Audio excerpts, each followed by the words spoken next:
wanna now make sure. Make sure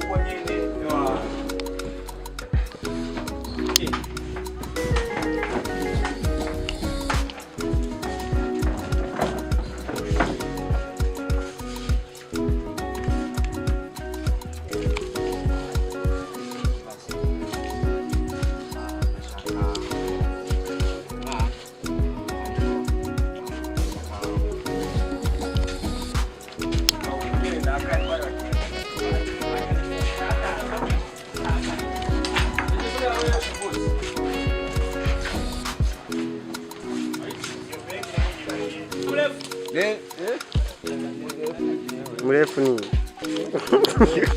ubona uri muremure jazi muri shooting ya filime byateguwe nande byateguwe na Cyubahiro TV ibaze yuko abakobwa ari amayi nayo ninde iyinya iyo kamera cyangwa iyi TV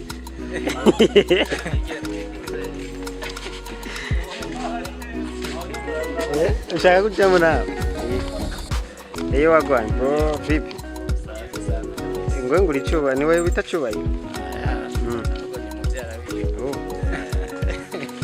umubwira wa Cyubahiro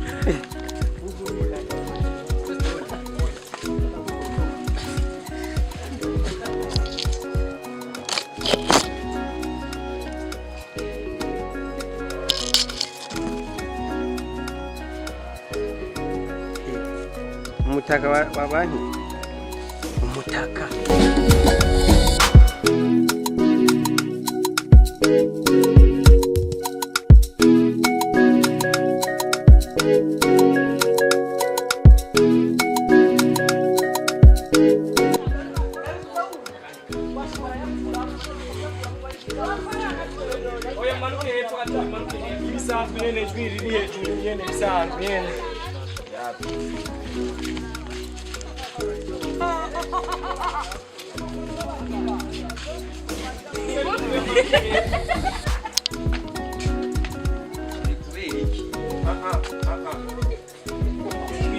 sheri kubera iki ubanda kwandwa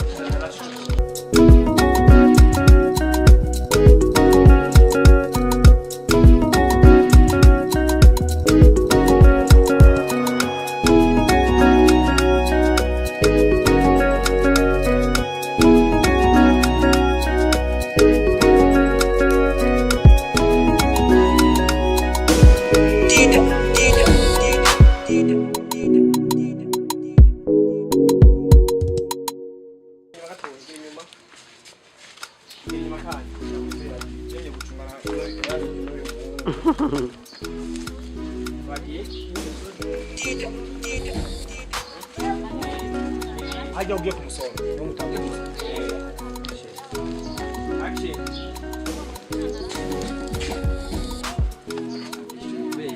Narushe.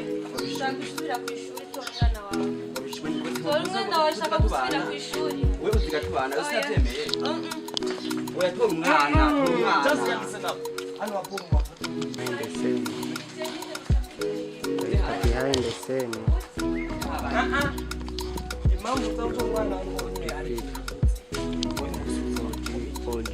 Urabego turi muri ba bantu usanga twa tubiri muri kati. Ariko mubyeyi ubahehe anafundisha kwa mbali. Unaona kule vile sasa kwao. Changanikiwa mkiwaona na. Ora umwana wawe. Abayiki. Uratwemba ubuzima. Yeah, ukapora kazi kashaka. Ngabe na. Twagi. Ndani ya bonga.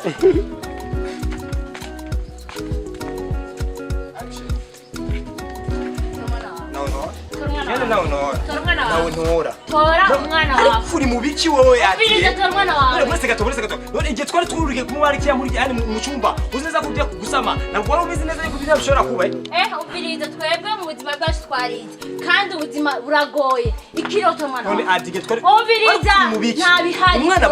Umwana bakeneye uburire bw'abavyeyi bose. Ibyo ndavyumva. Ariko none bitahure nyine uko. Basi okay, sindavyaze ko ugomba gusubira ku ishuri. Ingo tubane basi. Hamaze zo komeza ishuri nyine tubana. Naco bintwaye. Hama bandi ndabako bitu ushaka je mbago. Tora umwana wawe. Tora umwana wawe. Ibyo bintu nabyo ndabimenya.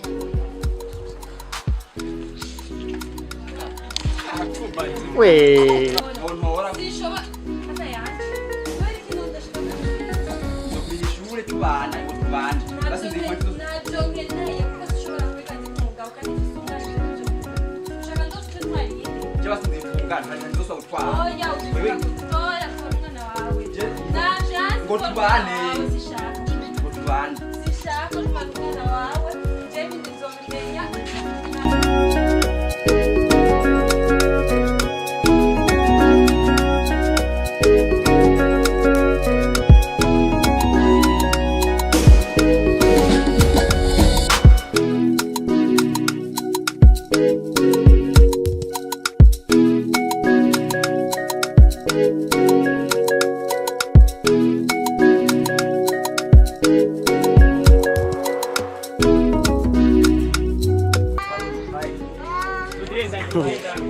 This is Burundi. Ini Burundi, bro.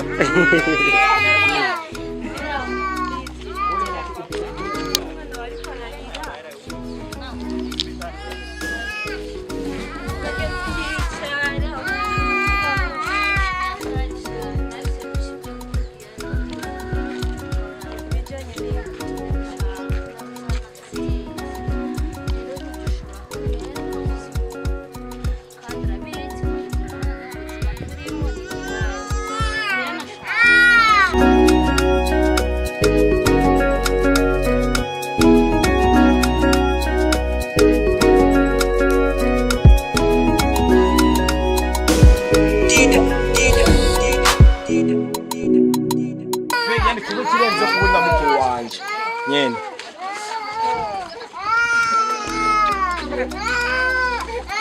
mu iminota ibiri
Kaya kana bit.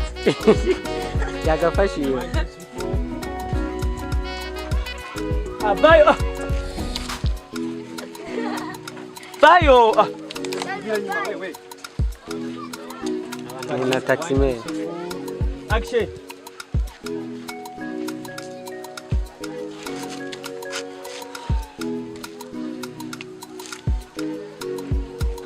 Merci.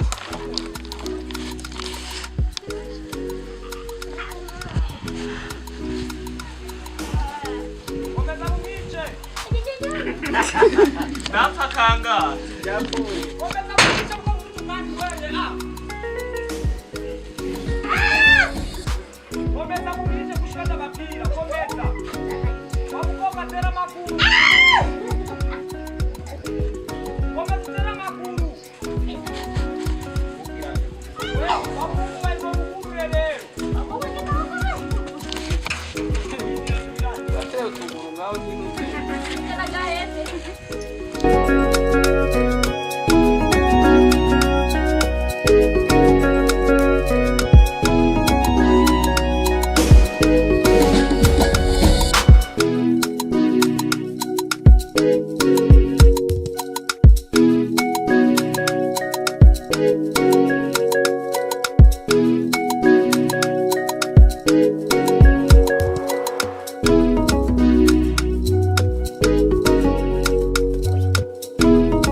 Basi vikafanya kati.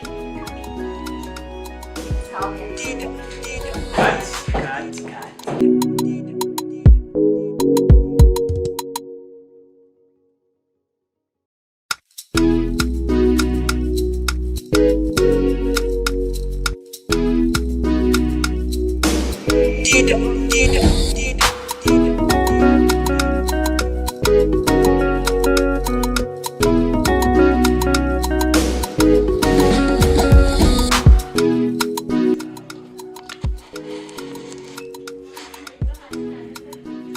Sasa hii foto. No, unairaba wewe. Nisaidie na hiyo project yetu hapa nyuma.